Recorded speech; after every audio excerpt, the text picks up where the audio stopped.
Hi, from Thailand. During COVID-19 era, judging from the letters coming in, believe it or not, quite a lot of my patients suddenly they become interested in managing their own diseases. The reason behind this is that they cannot go to hospitals because of the lockdown. So that is the good part of the lockdown.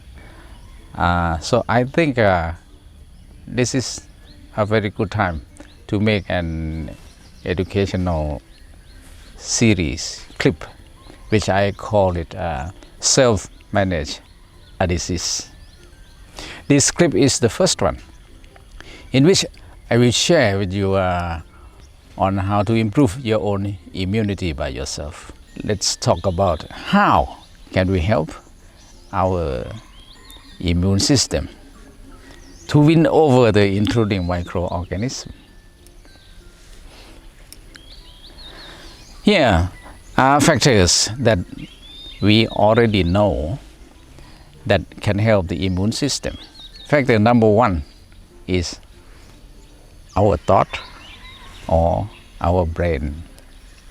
Our brain can make immune system to work more or less by communicating directly with white blood cells. To communicate with white blood cells, the brain creates communicating molecules called neuropeptides and release them into bloodstream, similar to the way we communicate by writing email and then release it into internet. The white blood cells, they have receptors to capture this message, similar to the way we have email address. The type of neuropeptide released from the brain will dictate the activity of white blood cells, particularly natural killer cells. For instance, under depression or anxiety, the brain releases neuropeptide which slow down function of white blood cells. Clinical research in men also found the linkage between anxiety and depression and viral diseases such as influenza, zoster virus, herpes simplex virus, HIV virus, etc. So, during this critical time of COVID-19 infection, always think positive and maintain good mood. Factor number two is exercise. Exercise improves immunity through increasing endorphin, which directly stimulate immune system. The clinical research using immune response to vaccination as indicator proved that immune response to vaccination is better in exercise group comparing with the control group. So it is important to maintain regular exercise, even the lockdown. Factor number three is about sleeping.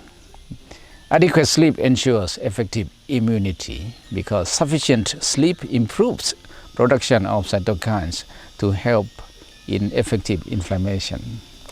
Clinical research showed that chronic sleep loss makes the flu vaccination less effective by reducing your body's ability to produce cytokines. One study showed that those who sleep less than 5 hours per day contract common cold more often than those who sleep more than 5 hours per day. Apart from reducing immunity, lack of sleep also leads to many diseases, including Alzheimer's disease, ischemic heart disease, obesity, etc. To keep our immune system in good shape, we should maintain 7 to 8 hours sleep each day. If you sleep less, I recommend you take naps to compensate. Studies showed that taking 2 naps that are no longer than 30 minutes each, one in the morning and one in the afternoon, decreases stress and offset the negative effect of the sleep deprivation. has on the immune system. If you can't, because of your work, I suggest you try 20 minutes at lunchtime and then another one snap right before dinner. Interestingly, during infection, the amount of dreams decreased. No one knows why. Factor number 4 is the corticosteroid, or shortly called steroid. Steroid depress immunity. There are 3 ways that steroid can come into our body. The first way is coming with the fake, I call it fake, not a real one, fake herbal products. The second one is the prescribed medication from doctors, because a lot of diseases treated by steroid. And the third one is stress, because glucocorticoid is the hormone that produced during stress. That is why it is called stress hormone. Factor number 5 is the sunlight and vitamin D. Sunlight is essential for body function. Firstly, the direct sunlight exposure improves sleep quality, and this effect is independent from vitamin D level. Secondly, sunlight exposure creates joy and sense of energy. Just go outdoor, get sunlight. Psychologically, you will immediately feel energetic. Thirdly, sunlight exposure creates circulating vitamin D. Vitamin D modulating the immune system in 3 ways. It improves macrophage ability to kill. It increases production of potent antimicrobial peptides in white blood cells, and it modulating cytokines release. The ultraviolet B in the sunlight stimulates vitamin D production. So the sunscreen cream we block UVB. So we cannot get vitamin D by using the sunscreen cream. The stronger the sunlight, the more UVB and the more vitamin D we can get. Preferably, we should expose ourselves to sunlight during 10 o'clock to 15 o'clock. And you cannot get vitamin D from the sunlight that shines through the grass, because UVB will be blocked when the sunlight shining through grass.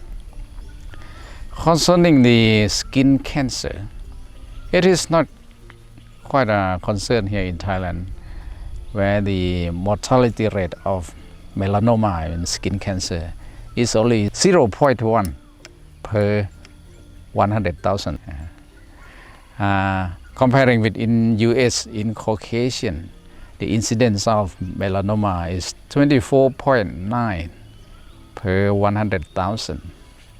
So it's 250 times more in Caucasian in US comparing with in Asian in Thailand. One way to get sunlight at the same time minimize the risk of melanoma is not to overexpose to the sunlight to the point that there is skin edema, because evidently that point, when the skin edema occurs, that point is the starting point of creating skin melanoma or cancer. There is one good study done in Manchester, United Kingdom. It showed that average normal outdoor activity, 51 minutes during weekday and 82 minutes in weekend, throughout summer and spring. Doing this can achieve level of vitamin D in winter above 25 nanomole per liter. So, according to this research, it is possible to get enough vitamin D with normal outdoor activities with minimal chance to get melanoma. IOM sets 20 nanogram per milliliter as a cut point for blood adequacy level of vitamin D. In England, the Scientific Advisory Committee on Nutrition, or SACN, sets 25 nanomole per liter as a cut point for deficiency level. And be aware again that we are talking about two different words here: deficiency level and adequacy level. This is the way medical community compromise their conflict when evidence is not enough to reach a unanimous conclusion. By the way, of interesting is another fact that vitamin D helps reduce respiratory infection. One good study published in British Medical Journal, or BMJ, they did meta-analysis of 25 randomized control trials comparing vitamin D tablet with placebo in reduction of respiratory tract infection. This study covered about 11,000 subjects. The overall result is that taking vitamin D tablet reduces risk of respiratory tract infection by 12%. But if select only those whose blood level of vitamin D is lower than 25 nanomole per liter, taking vitamin D tablet will reduce the risk of respiratory tract infection by 70. That's quite a lot reduction. So if you cannot get sunlight, I recommend you get supplement vitamin D. Another point I want to make here is the status of vitamin D level in population is on the low side. In USA, 28.9% of population have inadequate vitamin D level. In Thailand, I myself did one research and published in the Bangkok Medical Journal. It showed that 36.5% of adults in Thailand have inadequate vitamin D level. So since sunlight exposure is the most reliable source of vitamin D, so during this critical COVID-19 period, I encourage you to get sunlight. If you cannot, you need to get vitamin D supplement. Factor number 6 to boost our immunity is food. From scientific evidence point of view, we so far know, apart from vitamin D, which I have already discussed, there are 5 foods to boost our immunity. Food number 1, low-fat diet.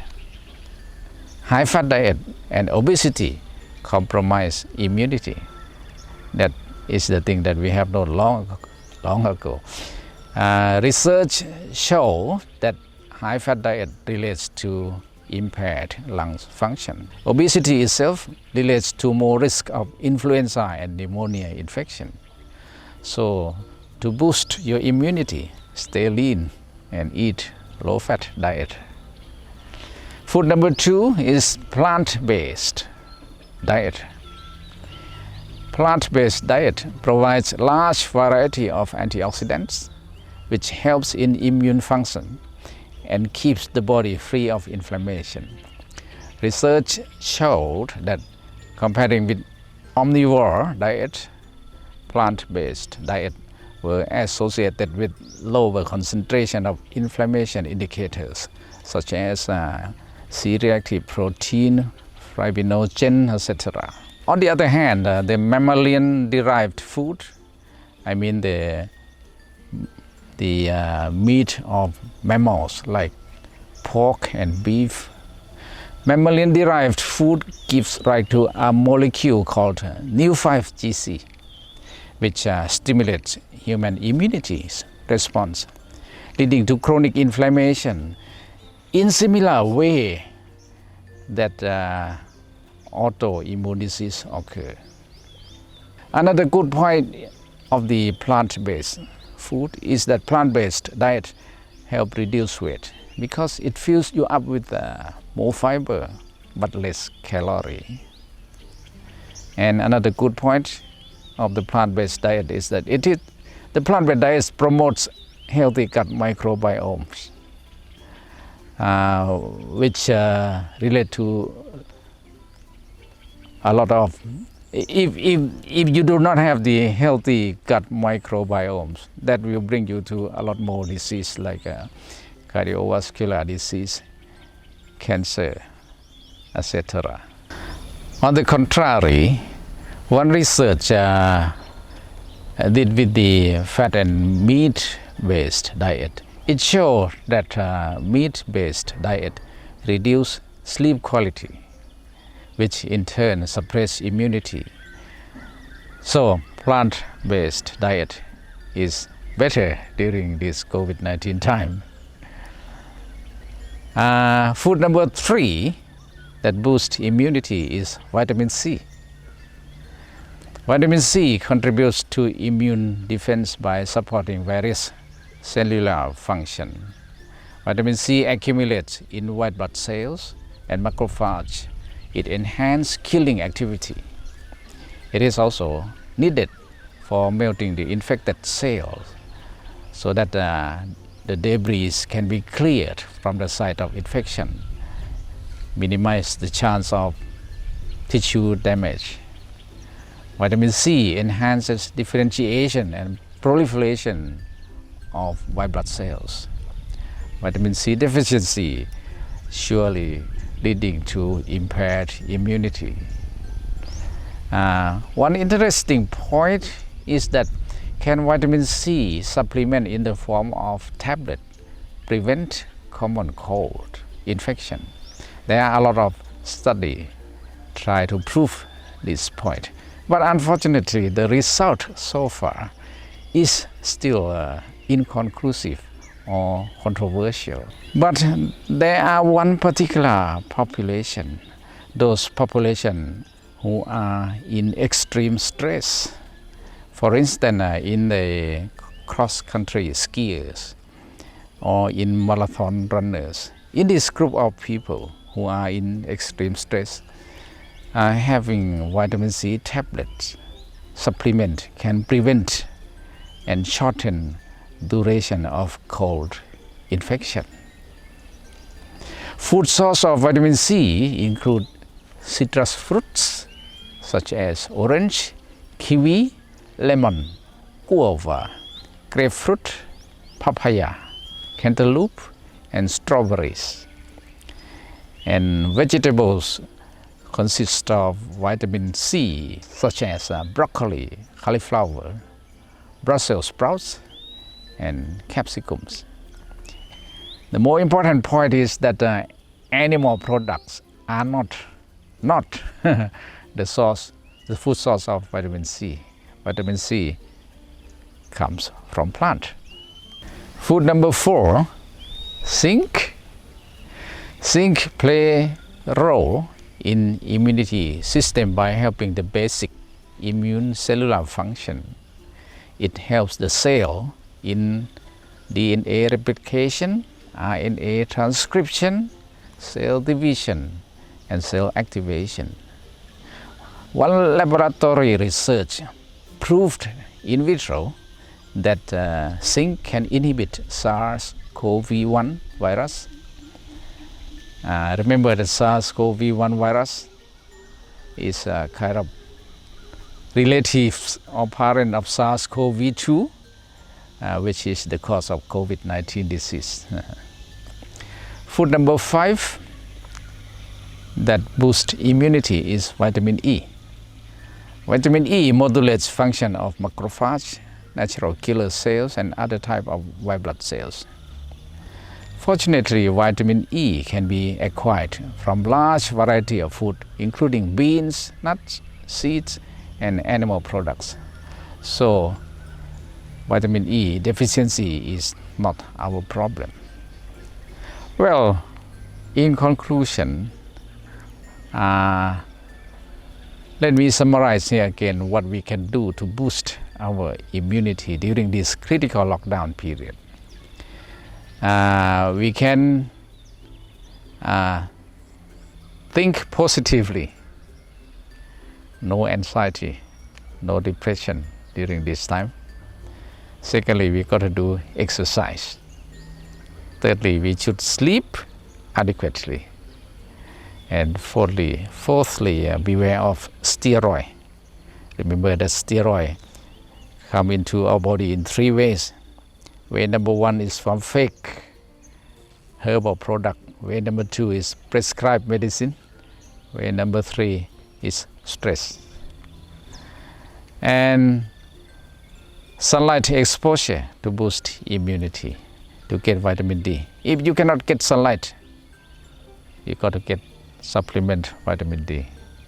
And number 6 is food, which apart from vitamin D, there are 5 food that boost immunity.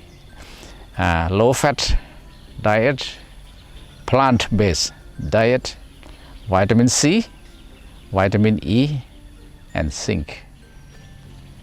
Well, I will finish this session and say goodbye to you here. Goodbye.